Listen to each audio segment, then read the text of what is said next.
দেড় বছর আগে আমার এক কাস্টমার তার জব চলে যায় এবং সে আমার কাছে আসছে, এসে বলতেছে ভাই আমি বিজনেসের প্র্যাকটিস করব, বিজনেস করব।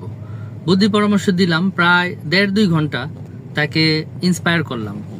ইন্সপায়ার করার পরেও দেখি মানে সে বিজনেস করতে যাচ্ছে, বাট আলটিমেটলি সে বলে যে ভাই আমি আসলে গভর্নমেন্ট জব হোল্ডার ফ্যামিলির ছেলে, আমার আসলে রক্তের ব্যবসা নাই।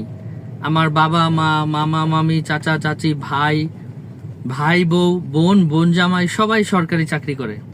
তা আমার আসলে ফ্যামিলি বা আমার রক্তের মধ্যে ব্যবসা নাই। তা আমি বললাম কেন করতে চান? বলে যে আপনার ভাবি যে আছে তার ফ্যামিলি ব্যাকগ্রাউন্ড আবার বিজনেস ব্যাকগ্রাউন্ড, সুতরাং ভাবি মাঝে মাঝে চাপ দেয় বা খোঁচায় যে বিজনেস করো, এই জন্য এখন আর চাকরি না খুঁজে বিজনেসে ঢুকার কথা বলতেছে ভাবি। তো গাইডলাইন দিলাম, চেষ্টা করতে বললাম। 1-2 মাস পরে আবার এসে বলতেছে ভাই আমার দিয়ে হবে না, আসলে আমি পারতেছি না, আমার রক্তে ব্যবসা নাই।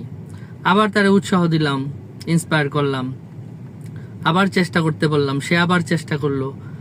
আবার 2-3 মাস পরে আইসা বলতেছে কয় ভাই আমাকে দিয়ে সত্যিই হবে না, আমার রক্তে ব্যবসা নাই। এরকম করে করে 9 মাস পরে এই বেচারা পার্মানেন্টলি কুইট করছে। আসলে ব্যবসা লোহিত রক্তকণিকা, শ্বেত রক্তকণিকা বা অনুচক্রিকা না যে এটা রক্তের মধ্যে থাকবে, শিরা ধমনীর ভিতরে ব্যবসা থাকবে। ব্যবসা আসলে একটা মাইন্ডসেট, এটা ব্রেনের মধ্যে থাকে, মেন্টালিটির মধ্যে থাকে। বিজনেস রক্তে থাকা লাগে না, কিন্তু রক্ত গরম করা শিখতে হয়। রক্ত গরম করতে 6 মাস লাগে। যদি কেউ হোক তার ফ্যামিলি গভর্নমেন্ট জব হোল্ডার ব্যাকগ্রাউন্ডের, সে যেইখানেরই হোক, সে 10টা বিজনেস বই পড়ুক, সে 5টা বিজনেসম্যানের সাথে 6 মাস উঠা বসা করুক, এবং সে 500 ভিডিও ট্রেনিং করুক এন্টারপ্রেনারশিপের উপরে, sales, marketing, promotion, entrepreneurship, investment, advertisement এবং নেটওয়ার্কিং।